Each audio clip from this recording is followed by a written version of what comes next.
جبل قلعة غورغيز. كيتواجد هذا الجبل في الكتلة الكلسية لجبل غورغيز بضواحي مدينة تطوان بالجماعة الترابية الزيتون، وكيرتفع العلو ديالو على سطح البحر بحوالي 931 متر حسب الخريطة الطبوغرافية للمنطقة.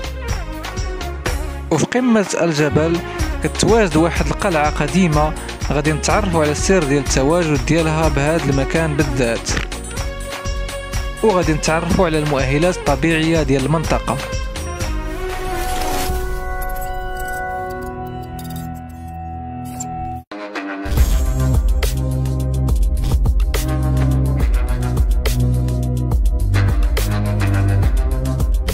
السلام عليكم. لا تنسوا الاعجاب بالفيديو والاشتراك في القناة تشجيعا لنا لنستمر بنشر المزيد ان شاء الله.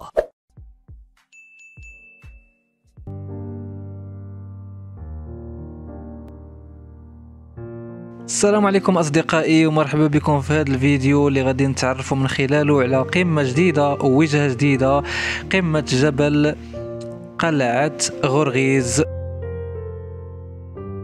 هذا الجبل ديال قمة قلعة غورغيز كيتواجد بالقرب من مدينة تطوان، وأنا الآن في منطقة بوعنان التابعة لمدينة تطوان كذلك. إذن فهذه الساعة تقريبا 6 صباحا، فتوجهت على متن وسيلة النقل نقل مزدوج ديال المنطقة ديال طريق الإذاعة، فركبت مع واحد السيد اللي الاسم ديالو السي مصطفى اللي عنده هاد النقل المزدوج اللي كيربط ما بين الدواوير ديال المنطقة اللي المداشر اللي كيسكنوا في الطريق ديال جبل الإذاعة.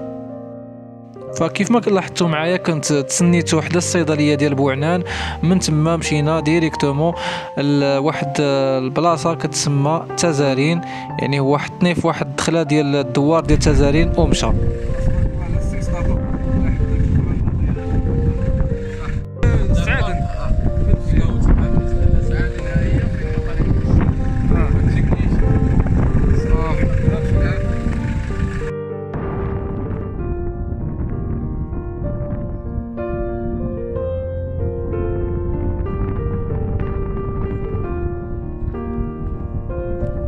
اذا كيف ما كتلاحظوا الاصدقاء ديالي، فالسي مصطفى خلاني في هذه البلاصه هذه اللي هي الطريق، هذه البيستا كامله كتبقى تابعه حتى كتوصل لواحد المتجر او دوار اللي كيتسمى الدوار ديال تزارين، وهو كمل الطريق ديالو في اتجاه جبل الاذاعه وغادي يهبط لجهه دار الخنوس اللي غادي نتعرفوا عليها من بعد. ورقم الهاتف ديال السي مصطفى راه غادي نخليه لكم في حاله ان شي واحد الا بغى يدير بحال هذا الطراجي اللي درت انا، ما عليه الا يتبع هذا الفيديو بالتفاصيل حتى يوصل للجبل قمة الجبل ديال قلعة غورغيز.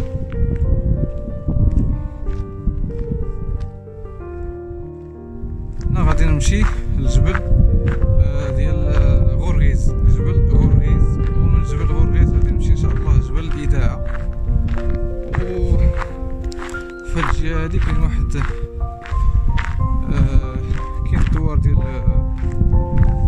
تزارين راه هو لتحت، وانا غادي نشد لاكوش باش نمشي للجبل ديال الغورغيز.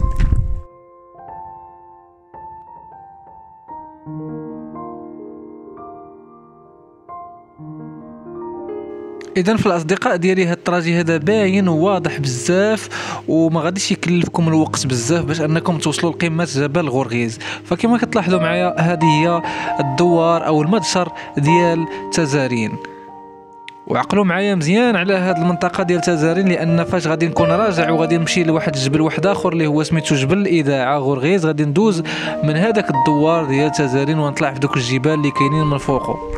فانا الان في الطريق ديالي الى قمه جبل ديال غورغيز، يعني كتبقى متبع هاد البيستا هادي حتى كتوصل لذاك الدوار ديال تزارين وكتخليه على الجانب الايمن ديالك، وفي الجانب الايسر كتشد الطريق يعني ديريكتومون لقمه جبل غورغيز كيف ما غادي تلاحظوا معايا في الفيديو.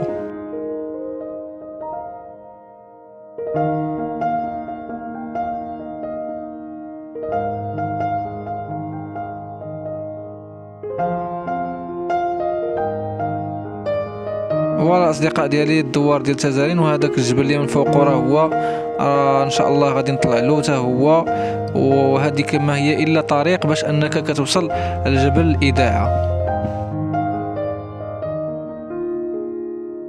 فهاد الجبل ديال قمة غرغيز فهو يلاه صايبولو تقريبا يعني ماشي قديمة بزاف هذيك اللوحة التعريفية ديالو، فتم التركيب ديالها من طرف شباب اللي يعني هواة ديال رياضة المشي الجبلي بالتاريخ ديال 31 أكتوبر 2021.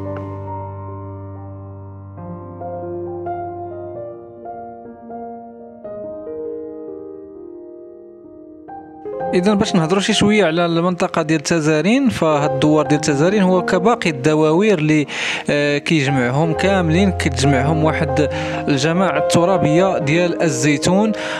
وهاد الجماعه الزيتون راه كتجمع تقريبا يعني واحد القرى بحال دار الحلقه، دار الغازي، دار بن عيسى، السعادن، وتزارين اللي هضرنا عليها، دار الراعي، دار الخنوس، اشرودن، ودار خرخور. فهادو كاملين غادي تقريبا غادي دزنا، كاينين شي وحدين دزنا عليهم وكاينين شي وحدين مازال عاد غادي نلقاوهم في الطريق ان شاء الله، فغادي نبارطاجي معكم اي صغيره وكبيره ديال هاد الدواوير. فكيف ما كتلاحظوا بالنسبه للطراجي اللي خديت انا، ملي كتساليو هذيك البيست كتدخلوا لهذا الجبل اللي كيكون اون فاس ليكم، ها هو اللي فيه هاد الشجيرات ديال يعني الشجيرات فيها واحد شويه ديال الشوك، ومباشره غادي تقصدوا هذا الجبل، ما غاديش تطلعوا في القمه ديالو هذا اللي كتلقاوه قدامكم، وانما غادي تدوزوا على الجانب ديالكم. فاش تكونوا غاديين غادي تشدوا اليسار وغادي تبقاو غاديين في الطريق هذه اللي كتشوفوا في الفيديو. بيان سور اللي غادي يكون معاه الجيد راه غادي يطلع معاه، ولكن كاينين شي وحدين اللي غادي ما يكونش معاهم الجيد. وهذا الجبل هذا راه ساهل، يعني الانسان اللي بغى يديرو بلا جيد راه ممكن، يعني ماشي شي جبل صعيب، يكفي انكم تتبعوا غير الطريق اللي درت انا، وهذا الطراجي اللي درت انا كيبان لي ساهل بزاف. كاينين طراجيات وحدين اخرين غادي نهضروا عليهم في الفيديو، كاينين جوج ديال لي طراجي غادي نهضروا عليهم. فبالنسبة للتضاريس ديال المنطقة فهي جبلية بامتياز، بحيث أن كتحتوي على بعض الوديان وبعض الفجاج، وكذلك يعني كيبلغ الارتفاع ديال القمم الجبلية ما بين تقريبا 800 متر حتى ل 1237 متر. وكاين كذلك يعني جبل الإذاعة اللي غادي نتعرفوا عليه، هي أعلى قمة بهذه المنطقة هذه، وكذلك جبل بوزيتون حتى هو كذلك غادي نمشيو ليه ان شاء الله. فكذلك هاد المناطق او هاد الدواوير تعرفات بالمقاومه الشرسه ديالها للمستعمر الاسباني اللي كان كيستعمر مدينه تطوان انذاك، ويعني كانوا الناس المقاومين كيمشيو ما بين الفجاج ديال هاد الجبال هادو، ويعني كيخرجوا هادوك المجاهدين بحال المجاهد الكبير احمد احريرو اللي كيقولوا له احمد احريرو، كيف ما كاين عندي في واحد المقاله كنهضر معكم دابا بها. و يعني كانت معارك هنايا تاريخيه كبدت المستعمر خسائر كبيره، اشهرها المعركه كدية الطاهر سنه 1925 في تطوان. وهاد المعلومات هادو اللي كنقول لكم دابا، اللي بغى يعني يطالع عليهم يعني بالكتابه ديالهم راني غادي نكتبها في الديسكريبسيون، باش اللي بغى يعني ينسخ هذا النص او يطالع يعني بشكل دقيق غادي يلقى هذا الشيء هذا مكتوب في الديسكريبسيون ديال هذا الفيديو. فوالا الاصدقاء ديالي، بمجرد انكم كتفوتوا هذا الجبل كتلقاو يعني كتطلعوا لاعلى القمه، كتبان لكم هذه المنطقه هذه هي كيبان لكم واحد البقايا ديال واحد القلعه قديمه، واحد البقايا ديال واحد الجدران كيف ما كتلاحظوا.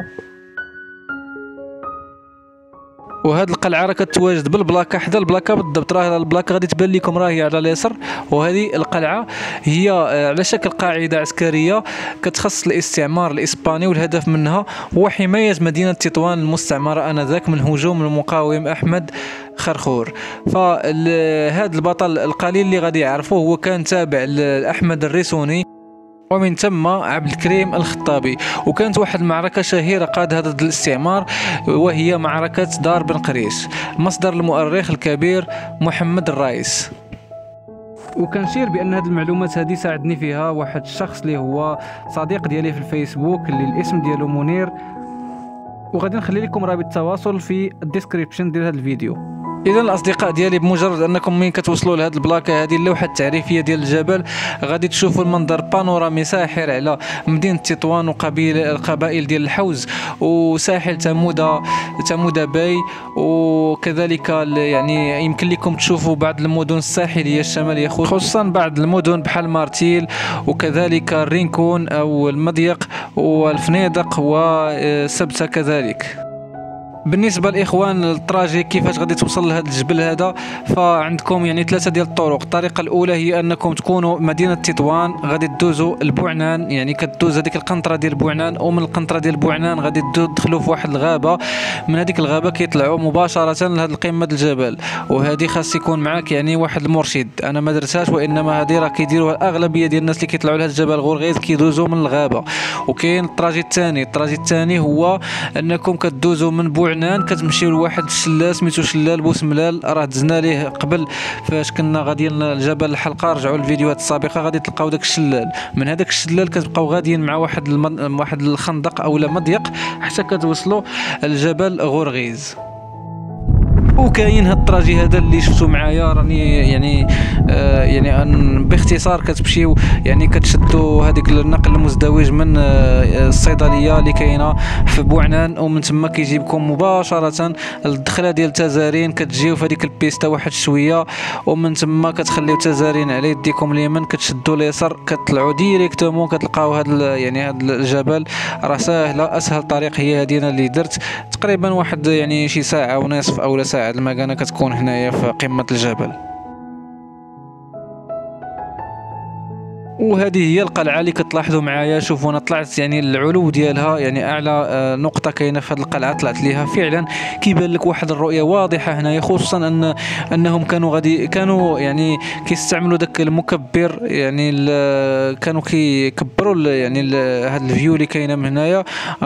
بلا شك انهم غادي كانوا كيراقبوا الطرق مزيان. هنا التحركات ديال المجاهدين المسلمين انذاك، كنهضر على المستعمر الاسباني اللي كان كيراقب التحركات ديال المجاهدين يعني الناس اللي كانوا يكونوا ضد المستعمر الاسباني.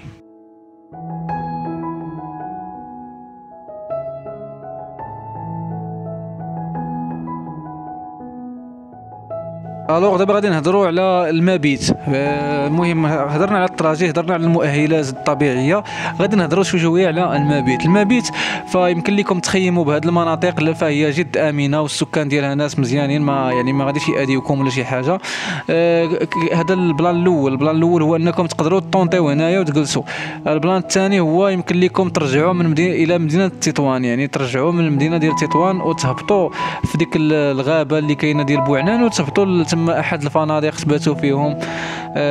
ممكن ان الناس يعني ينوعوا، مثلا دير هاد الطراجي هذا اللي جيت فيه انا وتهبط على الغابه غادي تكون افضل، ولكن انا في هذه الحاله ما غاديش نهبط على الغابه، غادي نمشي في اتجاه جبل الاذاعه لان مازال عندي الطريق، وغادي نشوفوا هاد الاطوار ديال هذه الرحله في القادم ديال الفيديوهات. ما يمكنش يعني ندير الفيديو كبير، داكشي علاش بغيت نخلي هذا الفيديو خاص غير بجبل غورغيز.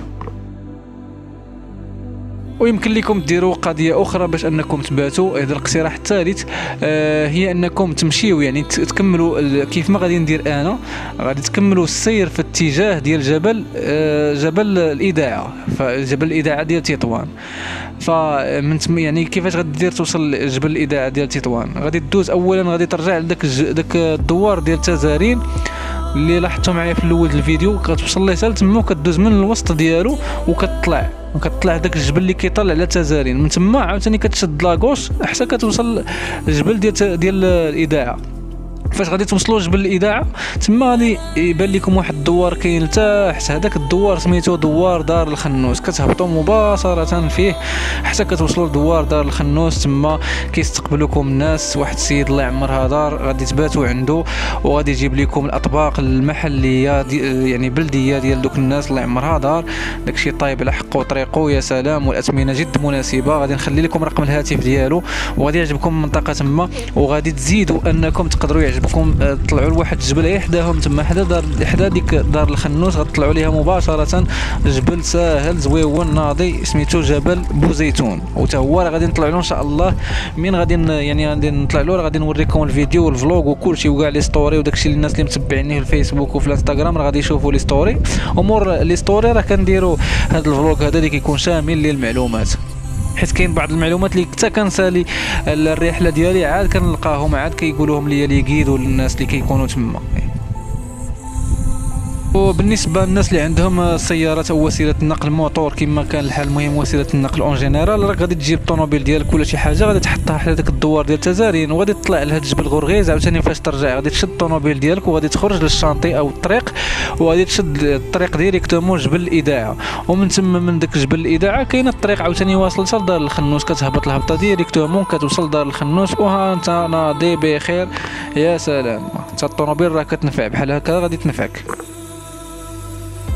غير هو اللي غادي يمشي في يعني في السياره راه ماشي هو اللي كيمشي على رجليه بحال دابا انايا غادي نمشي ما بين الجبال وداك الشيء، راه غادي نشوف شي حوايج اللي ما نقدرش نشوفهم بالسياره. هذا هو الفرق ما بين الناس اللي كيمشيو بالسياره والناس اللي كيمشيو على رجليهم. اصدقائي وصلنا لنهايه الفيديو، كنتمنى انكم تدعمونا بلايك واشتراك في القناه.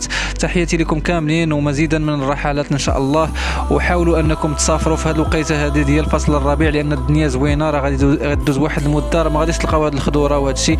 تحياتي لكم كاملين، الله يعاونكم.